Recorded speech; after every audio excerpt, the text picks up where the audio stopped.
Thanks, Gary. Thanks, Merlin. Just regarding the overpass, 2 years ago, August 4th of 2006, Mayor Traynor and I were on CHTV, and the topic of debris being thrown over the overpass came up.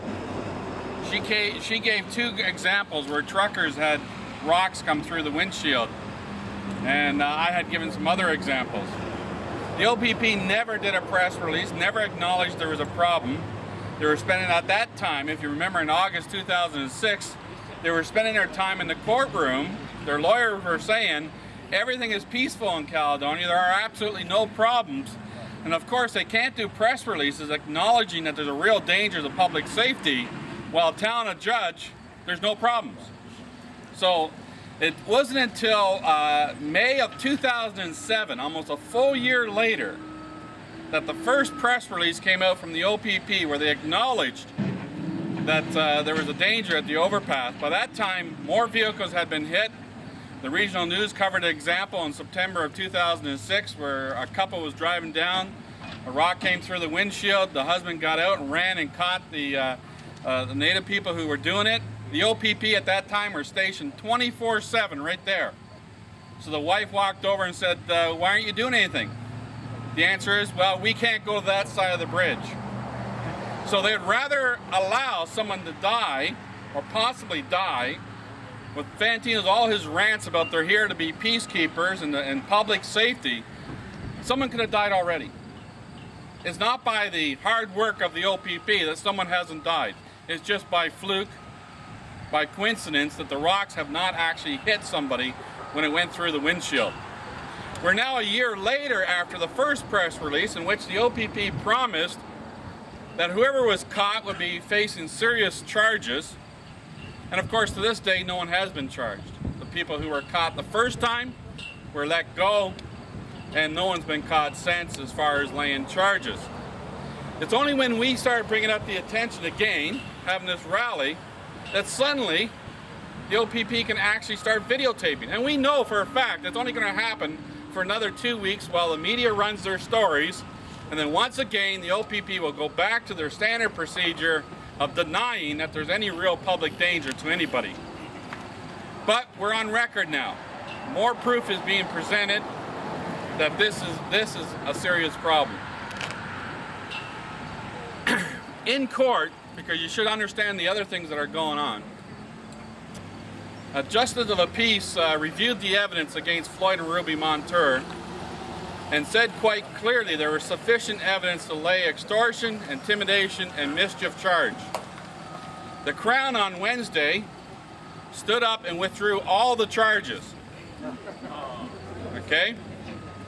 Now, they even withdrew the mischief charge and then immediately announced that the OPP were laying their own mischief charges against Floyd and Ruby Montour. I guess Fantino wants to be able to stand up and give more stats saying, well, see all the people we've arrested? They can't have the image that Gary McHale was successful at mischief charges against Floyd and Ruby Montour. They have to remove those from the court so the OPP can file theirs, so they can go around saying, we did do something about Floyd and Ruby Montour. Everybody knows that what was going on was illegal, right? We had so much press coverage for a whole year talking about how HDI was nothing but mafia tactics to extort money. That just didn't come from our group, that came from mayors, that came from builders, that even came from, you go from the Provincial Conservative Party's website, and there's a press announcement by Runciman declaring that the activities of HDI is extortion. Okay? So this is not Gary McHale's opinion. Everybody knew it was extortion. Everybody still knows it's extortion. When the judge authorized the charges of extortion, mischief, and intimidation, I want to tell you, I had at least 6 OPP officers come up and shake my hand. I had the people who work in the courthouse come up and shake my hand, because everybody knows what's been going on. For the Crown to drop the charge is outrageous. Now, beyond this, behind the scenes, part of the reasons the charges have been dropped is because the OPP has refused to share any evidence with the Crown regarding Floyd and Ruby on the extortion and intimidation charges. I know that for a fact because I gave the Crown a letter back on July 11th and hand-served a letter at this detachment, and the Crown informed me on Wednesday that the OPP is not going to be providing the Crown with any evidence regarding the extortion and intimidation charges. So in other words, the OPP willfully sabotaged those charges. Now, the builder in Cayuga went to the OPP, this station, and filed a complaint regarding the extortion and intimidation and the mischief. He waited for the OPP to charge them. He did video statements. The mayor came in and did video statement. Buck Sloat came in and did video statement. They had the evidence. They were unwilling, first, to lay the charge, and second, after I laid the charge, unwilling to share the evidence. And based on that, the Crown says there's not enough evidence to show extortion. This is law and order in Canada? We don't have law and order. Now, beyond that, there's another serious problem that occurred, and we have proof of it as of this week. The Crown in Cayuga is illegally sharing criminal documents that are sealed by court with civil lawyers to get at the members of CANACE. We know that because the civil lawyers served us the documents this week by registered mail, and lo and behold, there's criminal documents in there that when I went to the clerk at the courthouse, they said, those are sealed, you must have a court order to get them. Now, the last people who had the documents were the Crown at Cayuga. We certainly didn't give our copy to civil lawyers to use against us. We also have found out that the minister's office, the Minister of Community Safety and Correctional Services, is now sharing private documents that anybody would mail in. If you mail in a police service complaint to the minister, it will be handed over to civil lawyers to be used against people in Caledonia. That was another document that was filed in court this week because we're in court next Tuesday on 3 small claims against OPP officers. And so all these, the Crown and the minister, are trying to share documents that they're not legally allowed to because they're desperate to cover up for what the OPP are doing. On top of all that, this week we also have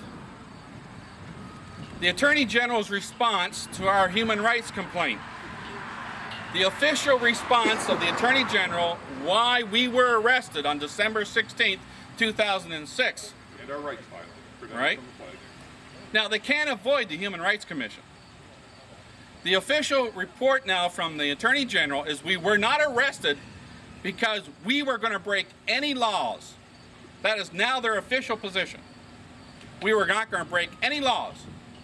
We were arrested because, their phrase, radicals who opposed our point of view were going to attack us. In other words, the victims of a crime can now be arrested instead of the person who's about to commit the crime. So if a woman is about to be beat up, it's acceptable, according to the Attorney General's logic, to arrest her, because she might be nagging the guy, instead of arresting the guy who's about to beat her up. Martin Luther King raised this very, very question when he was sitting in jail. He asked, is it acceptable to arrest a person who hasn't broken any laws to prevent others who are about to commit a crime on them? He used a couple of examples. One of them was, are you going to go to a store owner and arrest him because he has nice jewelry in his show window and it might entice someone to break in and steal? Is it acceptable that those who act in peaceful ways can be arrested when they're not going to commit any crime? The Attorney General now acknowledges it. Because others are violent and are prepared to commit crimes. Now, the other thing about the Attorney General's argument is they actually have filed at least 4 different official documents. Each time before a different body within the government, so they have a different argument. When the criminal court, they have argued that we've committed a crime. Mark was arrested because he sat down on a road. Therefore, it was mischief, or prevent a mischief charge. For me, I was about to breach the peace, so I was arrested to prevent a breach of the peace. So in the criminal court, the Attorney General will argue that we were arrested because we're about to commit a crime. In the civil court, because we have a lawsuit, the Attorney General's official response in court is they were completely unaware that they were arresting Gary McHale. They only discovered it when they got me back to the police station.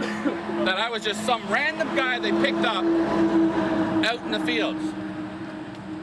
Of course, I'm the only person that was in that day that the OPP actually stopped on the highway before I got to Caledonia, pulled me over, and personally told me they had created a no-go zone in front of DCE, and anyone who enters that zone would be arrested. Lo and behold, dozens of people entered that zone.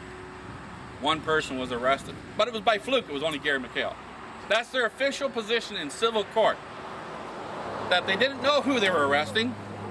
They only discovered that when they got back to the police station. So it seems like the Attorney General wants to file official documents with different answers to the same question before different people. This is law and order in Canada.